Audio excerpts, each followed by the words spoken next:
자, 안녕하십니까. 하이퍼립입니다. 자, 이번 시간에는 2026학년도 전교육과정 해외 시작 12년 특례 의학 계열에 대해서 설명을 좀 드리도록 하겠습니다. 12년 특례는 아시는 것처럼 올해 많은 변화들이 있죠. 그 중에서 가장 커다란 변화는 첫 번째는 원서 지원의 횟수에 대한 제한이 폐지가 되어졌다는 점, 가장 주목할 점이라고 말씀을 드릴 수가 있어요. 12년 특례나 3년 특례 모두가 다 수시 전형에 포함이 되기 때문에 수시의 원서 접수 횟수는 6회로 제한이 되어집니다. 하지만 12년 특례 원서 지원의 횟수 제한이 폐지가 되어지면서 우리가 6회 또는 9회, 더 많으면 10회, 12회까지 원서를 쓸 수가 있어요. 그만큼 이제 학생들이나 학부모들의 입장에서 볼 때는 원서 지원의 폭 자체가 넓어지니까 상향 지원, 안정 지원의 가능성이 넓어졌다고 말씀을 드릴 수가 있어요.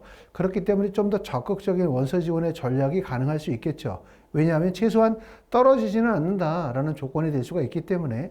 하지만 단점은 뭐냐면 이러다 보니까 경쟁률이 높아질 수밖에 없겠죠. 물론 경쟁률이 높아지지만 충원율이 높아지게 되고 실질 경쟁률이 높아진다고 볼 수는 없겠지만 표면적으로 드러나는 전년도의 경쟁률보다 더 높은 경쟁률이 보여질 수가 있어요. 또 이렇게 원서 접수 횟수 제한이 늘어난다는 점을 너무 희망적으로만 생각하시다 보면은 원서 지원이 지나치게 상향 중심으로 흘러갈 수 있기 때문에 적절한 원서 지원의 판단과 결정이 매우 중요할 겁니다. 자, 말씀을 드렸었던 것처럼 2026학년도에는 정말 많은 변화들이 있는데 특히 연세대학교의 변경사항을 통해서 다른 대학들이 어떤 변화가 있을지를 한번 대표적으로 살펴보도록 하겠습니다. 연세대학교 변경사항을 보니까요, 2025학년도 대학 입학 전형에서 기본사항이 개정이 되어졌는데, 내용을 보시는 것처럼 재외국민 전형, 다시 말하면 전교육과정 해외 이주자, 북한 이탈 주민 전형, 외국인 전형에 한하여 2025학년도 9월 신입학 전형부터 자기소개서를 입학 전형 자료로 활용한다라고 되어져 있고, 연세대학교는 필수 제출이라고 되어져 있습니다.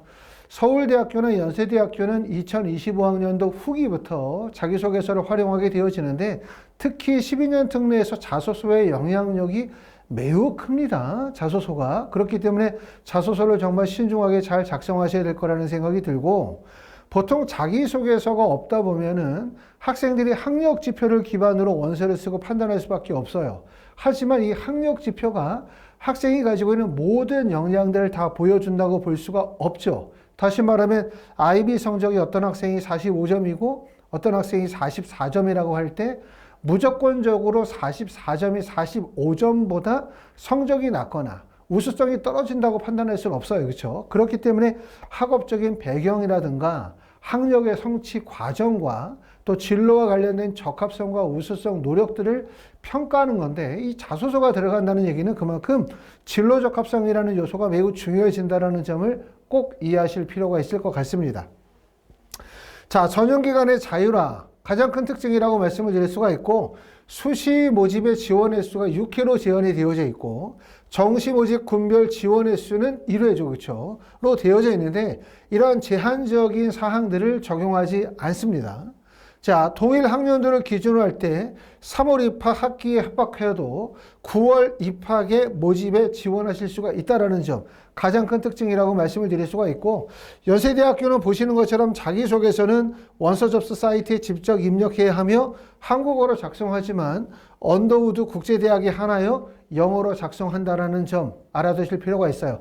그렇기 때문에 우리가 이제 요번에 2025년도 후기 원서 접수가 3월부터 진행을 하기 때문에 내가 만약에 9월에 의대나 약대나 치대나 한의대를 목표로 삼는다라고 하시면 2025년도 후기에 서울대학교나 연세대학교 고려대의 일반과 또는 뭐 서울대 의대나 서울대 수의학과 같은 학과들의 원서 지원을 적극적으로 하시고, 여기서 대학을 1차적으로 붙이고 난 다음에 2026년도 전기 지원, 7월 원서 지원에서 조금 더 적극적인 원서 지원을 펼치는 이런 전략적 원서 지원이 필요할 거라고 생각이 돼요. 자, 대학별 전형 방식에 대해서 한번 살펴보도록 하겠습니다. 보시는 것처럼 의예과는 연세대학교부터 시작해서 인제대학교까지가 12년 특례 전형에서 선발하는데, 대부분의 대학들은 면접을 실시하죠. 다단계 전형에 면접을 실시하지만 면접을 미실시하는 학교는 연세대학교, 고려대학교는 서류평가 100%를 선발을 하고요. 그 다음에 서울대를 시작을 해서 인제대학교 모든 대학들은 면접을 진행하고 특히 의대 면접은 1차적으로 지성 면접이라고 해서 생명과학과 화학과 관련된 직접적인 지식을 평가하고 두 번째는 MMI 면접이라고 해서 제시문 기반의 인적성 면접을 보고요. 그 다음에 마지막으로는 제출 서류에 대한 확인 면접을 진행하고 있기 때문에 면접의 중요성이 매우 크다고 말씀을 드릴 수가 있고 대부분의 대학들은 다단계 전형이지만 서울대학교처럼 또는 을지대학교처럼 일괄 합산 방식으로 다시 말하면 1단계 합격 이후에 2단계를 진행하는 것이 아니라 원서 지원한 모든 학생들이 면접에 참여할 수 있는 일괄 방식으로 진행을 합니다. 작년하고 올해 달라지는 점은 건양대학교 의예과가 12년 특례 전형에서 의대 선발하지 않는다는 점이 가장 큰 특징이라고 말씀을 드릴 수가 있고요. 올해 달라지는 점을 보시면 지금 보시는 것처럼 작년도에 순천향대학교가 12년 특례 전형에서 의대를 1명을 선발했죠. 원래는 3년 특례 전형에서만 4명을 선발하다가 했고요. 올해 달라지는 점은 가장 특징적인 건 이화여자대학교. 이화여자대학교가 3년 특례와 12년 특례 전형에서 의대와 약대를 선발한다는 점, 가장 주목할 점이라고 말씀을 드릴 수가 있고 건양대학교 12년 특례 전형에서 의대 선발하지 않는다.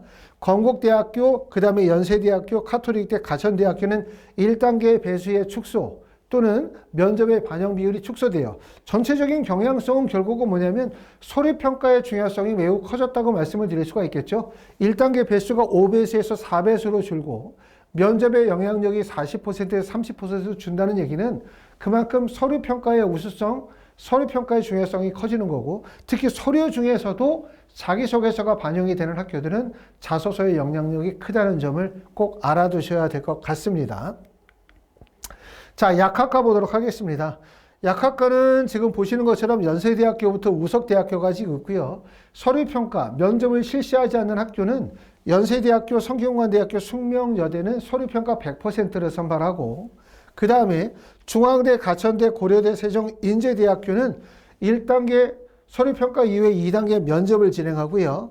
그 다음에 지필고사를 실시하는 학교는 대구카톨릭대학교, 우석대학교는 지필고사를 봅니다. 주로 지필고사를 보는 학생들은 특히 이제 졸업연도가 된 되신 분들, 그렇죠. 졸업연도가 되신 분들 같은 경우는 지필고사를 보는 게 유리하고 또 GPA 성적이 안 좋거나 표준학력 GPA의 우수성이 높지 않다라고 판단이 되시는 분들은 지필고사로 대구카톨릭대학교나 우석대학교 약대를 일찍부터 준비하시면 좀 도움이 될 것 같고 우석대학교 약대는 국어생활화학시험을 보고요.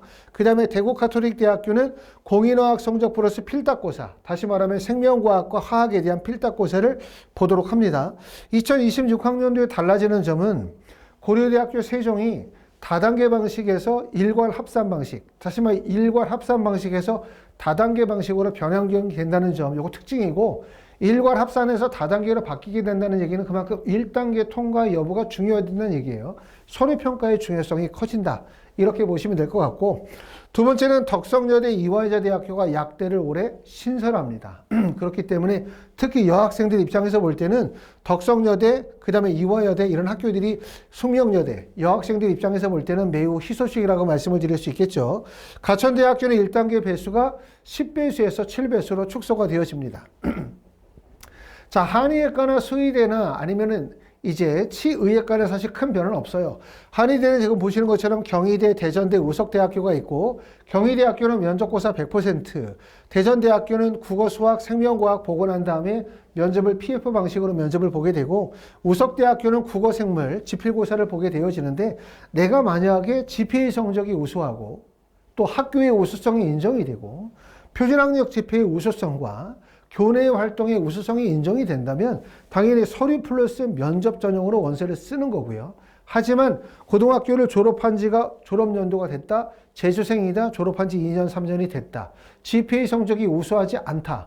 또는 표준학력 지표가 다소 부족하다고 생각하면 지필고사를 보는 대학들이 유리하다고 말씀을 드릴 수가 있고 경희대학교는 면접고사 100%지만 이게 면접이 아주 변별력이 있거나 면접 시간에 다중미니 면접처럼 오랜 시간 동안 면접을 보는 게 아니라 10분 정도의 기본적인 면접이기 때문에 사실상 면접의 영향력보다는 여러분들이 제출하는 서류평가의 중요성이 크다는 점을 꼭 알아두실 필요가 있어요. 가끔 학생들이 면접 100%고 면접이 어렵지 않으니까 내가 면접으로 충분히 붙을 수 있다고 생각하시는 분들이 계시지만 쉽지 않습니다. 자, 수의대는 건국대학교 수의대는 보시는 것처럼 3년 특례는 수학과 영어의 지필고사를 보고요. 12년 특례 같은 경우는 서류평가 이후에 면접고사를 보게 되고 서울대학교는 서류평가 이후에 화상면접을 보도록 합니다. 치의학과는 연세대학교 12년 특례 치의학과는 면접을 보지 않고요. 서류평가 100% 전형으로 선발하도록 합니다. 자, 대학별로 특별한 내용이 있는 학교들 보도록 할게요. 아까도 말씀을 드렸던 것처럼 올해 가장 주목받는 학교는 이화여자 대학교예요. 3년 특례나 12년 특례 관계없이 의대와 약대의 선발이 올해 신설이 되어졌기 때문에 관심이 클 수밖에 없고, 자, 이화여자 대학교는 보시는 것처럼 중고교과정 해외 입시자 및 전교육과정 해외 입시자인 경우에서 1단계에서 서류평가 100%를 선발하고 난 이후로 지금 보시는 것처럼 그러고 난 이후로 1단계에서 서류평가 100%인데 1단계 배수가 10배수입니다. 그리고 전교육과정은 적정 인원만큼을 배수로 삼는데 2단계에서는 면접을 30%를 반영을 해요. 그렇죠. 또 하나 달라지는 점은 이화여자대학교가 종전에는 전기에서만 선발했는데 이화여자대학교가 2026학년서부터는 후기에서도 선발한다는 점을 알아두시길 바라고요. 대신 의예과와 약학과는 3월 입학에서만 선발을 합니다.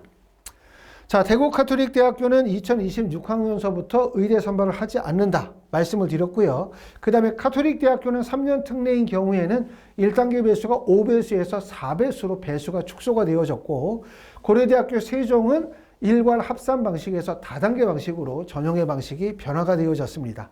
경쟁률도 한번 쭉 살펴보도록 하겠습니다. 자, 우리가 이제 앞으로 준비 기간이 많이 남았기 때문에 차차 자세한 내용을 좀 설명을 드리도록 하고, 올해는 특히 이제 지금 설명을 드리는 내용은 2026학년도의 변화, 어떤 변화들이 있는지, 두 번째는 2025년도 경쟁률이 어느 정도 경쟁률이 되는지를 쭉 한번 살펴보려고 하고요. 자, 의예과는 지금 보시는 것처럼 지원 인원을 우리가 보시면 되겠죠. 대략적으로 선발하는 인원은 3년 특례를 기준으로 플러스 마이너스를 생각하시면 될 것 같고, 그걸 기준으로 우리가 이제 지원 인원과 그 다음에 경쟁률을 추론하실 수가 있을 것 같은데요. 연세대학교는 전년과 비슷하네요. 지원 인원이 50명이고 가톨릭대학교 47명, 성균관대학교는 많이 줄었습니다. 77명에서 58명으로 인원이 많이 줄었고요. 고려대학교 54명, 한양대학교 46명이 지원했고, 중앙대학교 32명, 가천대학교는 61명이 지원했고, 그 다음에 순천향대학교가 작년에 처음으로 한 명을 선발했어요. 지원 인원이 10명, 경쟁률은 그렇게 높진 않죠. 10대 1이니까. 건양대학교는 42명, 연세대학교는 40명, 그 다음에 아주대학교 27명이 지원했고, 가톨릭 관동대학교는 32명, 인제대학교 20명 지원했고요. 동국대학교 YG는 한 명도 지원하지 않았습니다. 아무래도 수능 최저학력 기준이 반영이 되어진다는 점이 큰 부담일 수밖에 없고요. 올해는 더군다나 이제 12년 특례 전형의 원서 지원에 대한 제한이 폐지가 되어졌기 때문에 모든 대학의 경쟁률은 전년도에 비해서 크게 증가할 가능성이 높아요. 경쟁률은 높아지지만 실제 경쟁률은 사실 높아지기는 어렵기 때문에 경쟁률만 보고 너무 겁을 먹을 필요는 없다. 하지만 우리가 원서를 쓸 때 원서 지원이 횟수 지원이 없다고 해서 마구 원서를 쓸 수는 없어요. 어차피 한 대학에 하나밖에 원서를 못 쓰기 때문에 신중한 원서에 대한 전략과 그 다음에 자기소개서에 대한 철저한 준비, 그 다음에 제출서에 대한 대비가 반드시 필요하겠습니다. 자, 약학과 보시면 연세대학교 약대는 29명이 지원을 했습니다. 성균관대학교는 전년도에 비해서 많이 늘었죠. 72명이 지원했고요. 중앙대학교 19명, 숙명여대 42명 지원했고, 가천대학교는 48명, 그 다음에 인제대학교는 15명이 지원을 했고요. 그 다음에 우석대학교는 7명이 지원을 했습니다. 또 특히 알아두셔야 되는 부분은 이런 12년 특례 전형도 수시 전형에 해당되잖아요. 이 수시 전형의 특징은 뭐냐면 선발하겠다는 대학에서 모집 인원이 나와 있다고 해서 그 모집 인원을 100% 무조건 뽑는 건 아니에요. 만약에 대학에서 성균관대학교 약대에서 3명을 뽑겠다고 했다 하더라도 3년 특례에서 뽑겠다고 해서 3명을 무조건 100% 뽑는 것이 아니라 수시 전형은 모집 요구항에 나와 있지만 학생이 대학이 요구하는 정도의 학업적 역량과 능력을 갖추지 못했다라고 판단이 되어지면 선발하지 않을 수도 있다라는 조항이 있어요. 결국은 수시에서 선발하지 않고 그 인원만큼을 다음으로 넘기거나 정시로 이월시킬 수 있다는 점을 꼭 알아두셔야 돼요. 그렇기 때문에 우리가 원서를 쓸 때는 뭘 꼭 신중하게 생각해야 되냐면 경쟁률이 낮으니까 붙겠다가 아니라 내가 실제 이 대학의 학과에 붙을 수 있는 역량과 적합성을 갖추고 있는가에 대한 부분이 매우 중요하기 때문에 학력 지표의 우수성뿐만 아니라 학과적 적합성, 그 다음에 서류에 대한 대비, 자기소개서에 대한 작성, 이런 요소들이 같이 이루어져야 된다고 말씀을 드릴 수 있어요. 자, 한의학과는 경희대학교 한의대학과 37명이 지원이 이루어졌고요. 그 다음에 대전대학교 6명, 동국대 YG 3명, 우석대학교 6명이기 때문에 한의대도 보시는 것처럼 지필고사를 보는 학교들의 경쟁률이 낮죠. 그만큼 지필고사가 가지고 있는 장점, 학생들이 가지고 있는 부담이 있는 반면 지필고사가 이렇게 경쟁률이 낮기 때문에 그만큼 학생들이 잘 준비가 되어진다면 합격 가능성이 높다. 이렇게 말씀을 드릴 수 있습니다. 자, 연세대학교는 25명이 지원했고 서울대학교는 수의학과는 미공개고요. 대략적으로 한 7대1 정도의 경쟁률이라고 생각하시면 되고 건국대학교는 39명, 전년도에 비해서 인원이 많이 늘었습니다. 이렇게 말씀을 드릴 수 있습니다. 자, 이번 시간에는 12년 특례 전형의 전기 대학별 변경사항 모집 인원, 그리고 실제 지원 경쟁, 지난 2025년도 경쟁률을 통해서 실제 요번에 이제 경쟁률이, 지원 인원이 폐지가 되어지면서 지원 횟수가 실제 얼마나 경쟁률이 상승할 수 있을지 대략적으로 살펴볼 수 있는 시간들을 갖도록 했습니다. 자, 얼마 좀 있으면 2025년도 후기 원서 접수가 3월부터 진행이 되죠. 아까 말씀을 드렸었던 것처럼 나는 의대가 목표야, 약대가 목표야 라고 하더라도 가급적이면 7월에만 집중하시는 것보다는 2025년도 후기, 다시 말하면 3월 입학에 연세대나 서울대학교, 고려대학교에 좀 더 적극적인 원서 지원을 통해서 합부를 이루고 그러고 난 다음에 7월에 대한 원서 지원에 대한 전략을 세우면 더 좋겠다라는 생각이 듭니다.